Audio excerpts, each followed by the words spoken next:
अयोध्या जी कोसल राज्याची राजधानी होती तिथे भगवान श्रीरामांचा जन्म होतो। श्रीरामांचा 14 वर्षांचा वनवास सुरू होतो श्रृंगवेरपूर या ठिकाणापासून, जिथे केवट त्यांना नदी पार करायला मदत करतात।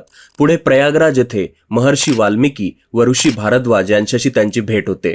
पुढे चित्रकूट या ठिकाणी बंधू भरत त्यांना भेटायला येतात आणि वडील दशरथ यांचं श्राद्ध करतात। त्यानंतर येतं दंडकारण्य, ज्या ठिकाणी प्रभू श्रीराम व लक्ष्मण 10 वर्ष ऋषी मुनींना राक्षसांपासून वाचवतात। तेथूनच पुढे असलेल्या रामटेक या ठिकाणी ऋषी अगस्त्यांकडून ते ब्रह्मास्त्र शिकतात। पुढे पंचवटी या ठिकाणी असताना लक्ष्मण शूर्पणखाचं नाक कापून टाकतात आणि नंतर रावण सीतामातेचं हरण करतात।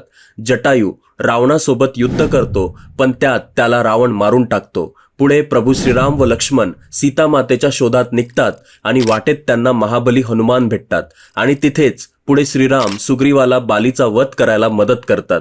हनुमानजी जेव्हा सीतामातेचा शोध घेतात तेव्हा श्रीराम त्रिची येथे पोहोचतात, जिथे राम शिवाची पूजा करतात आणि पुढे रामेश्वरला जाऊन रामसेतू बनवला जातो आणि तेथून लंकेला जाऊन प्रभू श्रीराम रावणाचा वध करतात। मित्रांनो, व्हिडिओ आवडला असेल तर चॅनलला फॉलो करायला विसरू नका।